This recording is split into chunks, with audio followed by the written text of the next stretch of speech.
أيامكم سعيدة سعيدة سعيدة، يلا عيدكم عقيدة عقيدة عقيدة. بسم الله الرحمن الرحیم، الحمد للہ رب العالمین، وصلی اللہ علی سیدنا محمد وآلہ الطاہرین، اللہم صلی علی محمد وآل محمد۔ سب سے پہلے میں اس ماہ مبارک کی عید شوال کی مناسبت سے سب مومنین کی خدمت میں عید مبارک پیش کروں گا، اور اس حوالے سے میں حاضر ہوا مومنین کے سامنے کہ ہر سال جب عید کا موقع آتا ہے یا ماہ مبارک کے چاند کے نظر آنے کا، تو یہ ایک مسئلہ بہت زیادہ اچھالا جاتا ہے، حتیٰ ٹی وی چینلز پہ بھی، کہ آخر تمام علماء اکٹھے کیوں نہیں ہوتے اور ایک ماہ مبارک کا اعلان کیوں نہیں کرتے اور ایک عید کیوں نہیں کرتے۔ دنیا کہاں تک پہنچ چکی ہے، علماء ابھی تک اختلاف کا جو ہے سبب بنے ہوئے ہیں، مسلمانوں کی عیدیں مختلف ہو جاتی ہیں، ایک خاندان جو ہے اس کے بعض افراد بٹ جاتے ہیں، ایک روزے کے ساتھ ہے ایک بندہ اور دوسرا جو ہے وہ عید کر رہا ہے۔ تو میں مختصر انداز میں یہ پیش کرنا چاہتا ہوں کہ مومنین یہ بات ذرا توجہ سے سنیں کہ آخر اختلاف کا سبب کیا ہے اور کیا یہ اختلاف ختم کیا جا سکتا ہے یا نہیں۔ مومنین خود سن کر انشاءاللہ انصاف سے فیصلہ کریں گے کہ یہ اختلاف باقی رہنا طبیعی ہے اور ممکن نہیں ہے کہ اس اختلاف کو ختم کیا جائے، چونکہ ہر مجتہد کے پاس ایسی ادلہ ہیں کہ جن کو سن کر ایک عام انسان کا ذہن چکرا جاتا ہے کہ یہ بات درست ہے یا یہ بات درست ہے، تو بعض مومنین دونوں کو پھر درست کہہ دیتے ہیں، جبکہ اللہ جانتا ہے واقع میں جو ہے کون سا درست ہے۔ لہٰذا ہر مجتہد چونکہ اپنی ادلہ سے مطمئن ہے تو ممکن نہیں ہے کہ وہ دوسرے کی بات کو جو ہے وہ حق تسلیم کر لے۔ جو سبب اختلاف کا سبب بنتے ہیں، جو چیزیں عید میں یا ماہ مبارک میں یا کسی چاند کے نظر آنے میں، وہ دو تین چیزیں مین ہیں، اور معلوم ہونا چاہیے کہ یہ اختلاف صرف شیعہ علماء کے ساتھ خاص نہیں ہے، حتیٰ علماء سنہ میں بھی یہ اختلاف پائے جاتے ہیں۔ مثلا ان میں سے ایک اختلاف یہ ہے کہ چاند جو ہے وہ کیا صرف خالی آنکھ سے ضروری ہے دیکھا جائے، یا مثلا ٹیلیسکوپ وغیرہ کے ذریعے سے نظر آ جائے تب بھی کافی ہے، یا نہیں اس سے بھی مسئلہ آگے ہے، حتیٰ کہ علماء افلاک کی جو تحقیقات ہیں وہ بھی اگر کہہ دیں تو ثابت ہو جاتا ہے۔ اب کچھ علماء حتیٰ یہاں تک بھی کہہ رہے ہیں، اگرچہ ان کی ابھی تک کوئی اتنی زیادہ تقلید یا شہرت نہیں ہے، کہ بھائی اگر علماء افلاک کے ذریعے ثابت ہو جائے تو بھی چاند ثابت ہو گیا، لیکن اکثر علماء صاحبان تقلید جو ہے، اصحاب تقلید، وہ دو آراء پر ہیں، دو نظریات پر۔ کچھ کہتے ہیں کہ خالی آنکھ کافی ہے، اس کے علاوہ کوئی چیز کافی نہیں ہے ثابت کرنے کے لیے، ٹیلیسکوپ وغیرہ۔ مثلا آغا سستانی کی ان میں سے رائے یہی ہے، اور بھی کئی ایک بزرگ جو ہے اسی رائے پر ہے کہ خالی آنکھ سے نظر آئے تب درست ہے، جبکہ دوسری رائے ہے کہ نہیں، اگر ٹیلیسکوپ کے ذریعے سے بھی نظر آ جائے تو کافی ہے، جیسے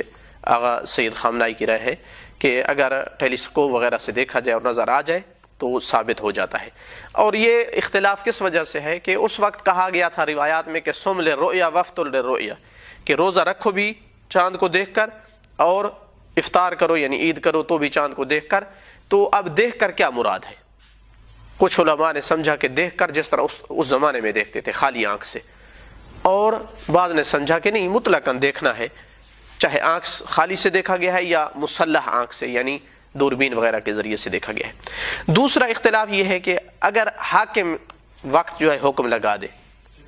تو دوسروں کے لیے واجب ہے، ثابت ہو جائے گا چاہے واقع میں تھا یا نہیں۔ اس میں پھر اختلاف ہے، بعض فقہا کہتے ہیں کہ کافی نہیں ہے جب تک خود انسان کو اطمینان اور یقین نہ ہو،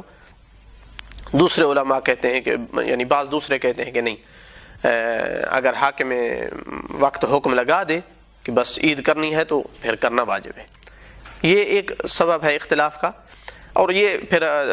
بحث لوٹتی ہے کہ حاکم وقت کے کتنے اختیارات ہیں،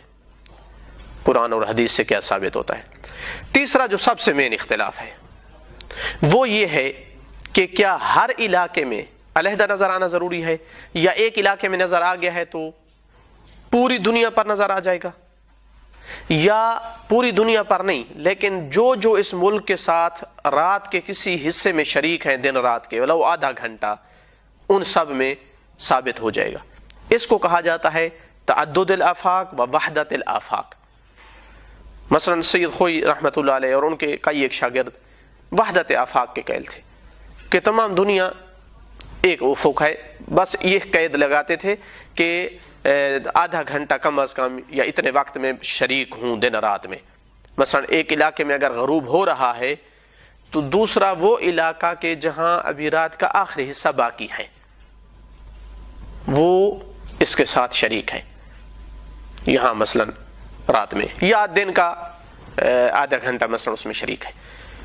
یہ تمام ایک ہی افق ہے، ایک جگہ پہ نظر آ جائے دوسرے تمام ان علاقوں میں ثابت ہو جائے گا۔ بعض علماء مثلا ان میں سے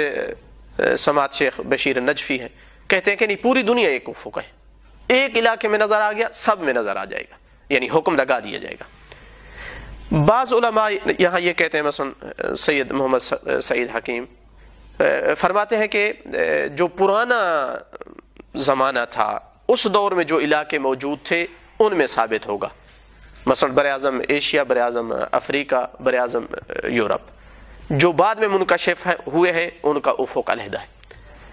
تو یہ تقریباً ملتے جلتے ہیں۔ اس کے مقابل رائے ہے دوسرے فقہا کی جو کہتے ہیں کہ ہر علاقے کا اپنا افق ہے، مثلا ان میں سے آغا سستانی ہو گئے، آغا سید خامنائی ہو گئے، یہ کہتے ہیں کہ نہیں، ہر علاقے کا اپنا افق ہے، پوری دنیا ایک افق نہیں، جس علاقے میں نظر آئے اس میں حکم لگایا جائے گا، دوسرے میں نہیں۔ لیکن یہ فرق رہے گا ان دو عالم کے درمیان بھی کہ خالی آنکھ سے نظر آئے یا ٹیلی اسکوپ بھی کافی ہے۔ یہ اختلاف کیوں ہوا ہے؟ مثلا سید خوئی فرماتے تھے کہ تمام مسلمانوں کے لیے ایک عید ہے، جعلتہ عیدا للمسلمین، میرا اللہ تو نے اس دن کو مسلمانوں کے لیے عید بنایا ہے۔ اب اگر تعدد افق کے قائل ہوتے ہیں تو ان کی عید علیحدہ ہو جائے گی، ان کی علیحدہ ہو جائے گی۔ اللہ نے لیلۃ القدر صرف ایک رات بنائی ہے سب مسلمانوں کے لیے، تقدیریں لکھی جاتی ہیں، موت لکھی جاتی ہے، رزق لکھا جاتا ہے۔ اگر تعدد افق کے قائل ہوتے ہیں تو ہر کسی کی علیحدہ لیلۃ القدر ہوتی ہے۔ امام حسین علیہ السلام صرف 10 محرم کو شہید ہوئے، جبکہ اگر تعدد افق کے قائل ہوتے ہیں تو مختلف ہو جائے گی۔ جبکہ دوسرے علماء کیا کہتے ہیں جو تعدد افق کے قائل ہیں، آغا سستانی یا ان کی امثال، وہ کہتے ہیں کہ جب حکم نازل ہوا تھا تو عرب اصلا ان کو خبر ہی نہیں ہوتی دوسرے علاقے میں، اپنے علاقے اور منطقے کو دیکھ کر کے وہ عید کرتے تھے اور روزہ رکھتے تھے۔ حتیٰ معصومین بھی مدینے میں ہوتے تھے تو مدینے میں دیکھا جاتا تھا، مکہ میں کیا ہوا ہے، آسٹریلیا میں کیا ہوا ہے، کوئی خبر نہیں ہوتی تھی۔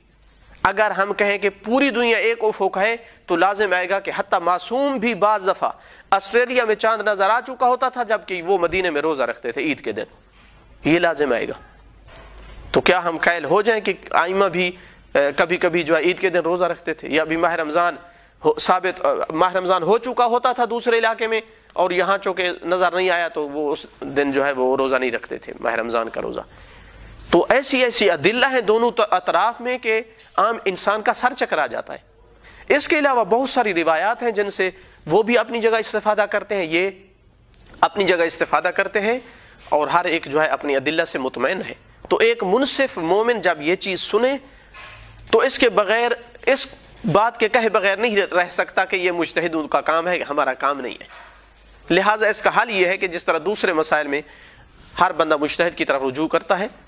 جس پر مطمئن ہے، جس کو عالم سمجھتا ہے، چونکہ مسئلے میں اختلاف ہے، جس کو دوسروں سے عالم سمجھتا ہے اس کی بات پر عمل کرے، دوسرے کو نہ چھیڑے۔ یہ روزہ رکھ رہا ہے، وہ عید کر رہا ہے، کیا کیا جائے؟ اس کے علاوہ کوئی حل نہیں ہے۔ پھر اس سے آگے جو ایک مسئلہ ہے وہ یہ ہے کہ جو کہا گیا ہے کہ لیلۃ القدر مثلا جو ہے وہ ایک تھی اور عید جو ہے تمام مسلمانوں کی ایک تھی، یہ کسی صورت میں بھی ایک نہیں بن سکتی، حتیٰ وحدت افق کے بھی قائل ہو جائے۔ چونکہ جو کہتے ہیں کہ تمام عالم ایک افق ہے، مثلا آج ایک علاقے میں چاند نظر آیا ہے، یہاں لیلۃ القدر جو ہے بن گئی مثلا 19 کی رات، جبکہ دوسرا دنیا کا ایک ایسا علاقہ ہے جس میں ابھی دن ہے، رات ہے ہی نہیں اصلا۔ جب ان کے ہاں دوسری رات آئے گی تو ان کے ہاں پہلے والی رات پہنچی ہوگی، تو ممکن نہیں ہے۔ ان کے ہاں عید جو ہے یہ عید پڑھ ہے، دوسری جگہ ابھی رات ہے، تو ممکن نہیں ہے ایک بنانا۔ لہٰذا یہ ایسا اختلاف ہے جو مجتہد ہی سمجھ سکتے ہیں اور وہی فیصلہ دے سکتے ہیں۔ پھر جو کہتے ہیں کہ تعدد آفاق ہے، ہر علاقے کا علیحدہ حکم ہے، کیا ان میں کوئی گنجائش ہے کہ اگر ایک علاقے میں نظر آ جائے تو ساتھ والے علاقے میں جو افق میں متحد ہیں ثابت ہو جائے گا؟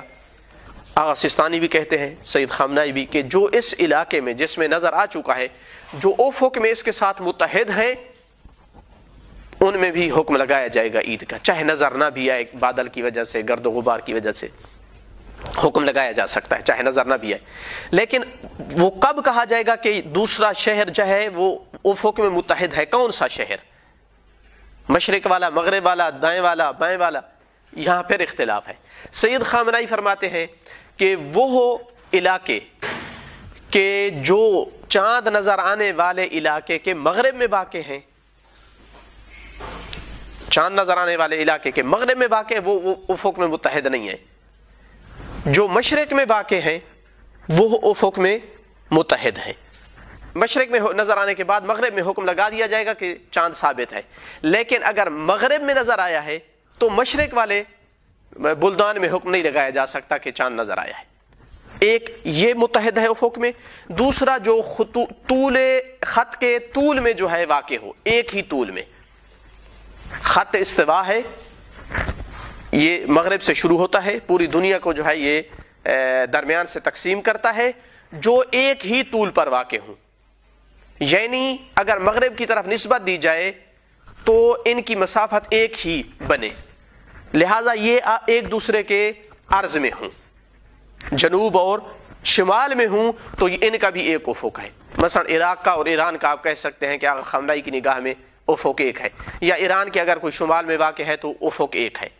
ایران کے اگر غرب میں ہے تو بھی افق ایک ہے، لیکن جو ایران کے شرق میں ہے وہ افق ایک نہیں بنتا ہے، البتہ جو قریب قریب ہے۔ جبکہ سید سستانی کی رائے کے مطابق جو وحدت افق ہے وہ شہر کے جس میں نظر آیا ہے اس میں چاند کی اوصاف کو دیکھا جائے، جس علاقے میں وہی اوصاف ہوں چاند کی یا ان سے بہتر ہوں، ان میں بھی حکم لگایا جائے، چاہے نظر نہ بھی آئے کسی وجہ سے۔ 3 قسم کی اوصاف ہیں چاند کی، وہ ضروری ہیں، ان کا ملاحظہ کیا جائے۔ ایک وصف ہے کہ چاند کتنا دور ہے سورج سے، کتنے درجے دور ہے۔ آپ کو پتہ ہے کہ اس دنیا کے ارد گرد ایک دائرہ فرض کیا جاتا ہے، آپ اپنے مثلا مغرب والے افق سے مشرق والے افق کے درمیان ایک نصف دائرہ ہے، اس کے درجات بنائیں، 180 درجہ بنے گا۔ سورج غروب کر چکا ہے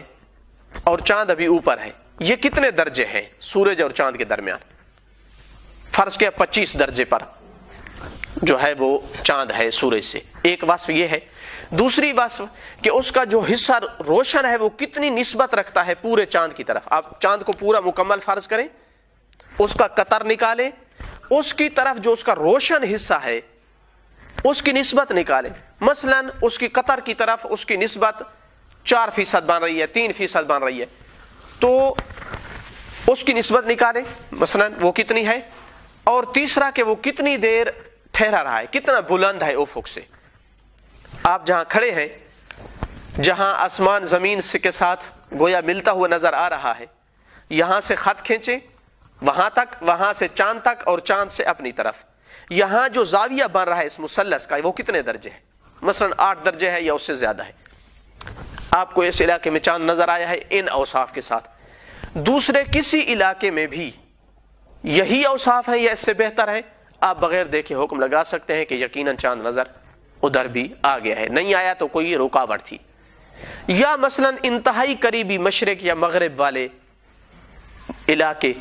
بالکل قریب والے، ان میں بھی آپ حکم لگا سکتے ہیں۔ تو یہ ہے آغا سستانی کے نزدیک جو ہے وحدت افق کا معیار، یہ ہر مہینے تبدیل ہو سکتا ہے، چونکہ چاند کی حرکت ایک جیسی نہیں ہے، کبھی جو ہے چاند جنوب کی طرف سے ہو کر گزرتا ہے، کبھی شمال کی طرف سے ہو کر گزرتا ہے، کبھی اس کی مثلا ٹیڑھے خط کی شکل میں حرکت ہوتی ہے جب گزرتا ہے، تو لہٰذا ہر مہینے میں علیحدہ دیکھا جائے گا کہ جہاں نظر آیا ہے وہاں کیا اوصاف تھیں اور دوسرے کس علاقے میں وہی اوصاف ہیں یا ان سے بہتر ہیں۔ لہٰذا یہ ثابت چیز نہیں ہے کہ ہمیشہ جو ہے 2 شہر ان کا افق ایک ہوتا ہے، ہو سکتا ہے کسی مہینے افق ایک ہو اور کسی مہینے افق ایک نہ ہو، ان میں اختلاف ممکن ہے۔ صلی اللہ علی محمد وآلہ الطاہرین۔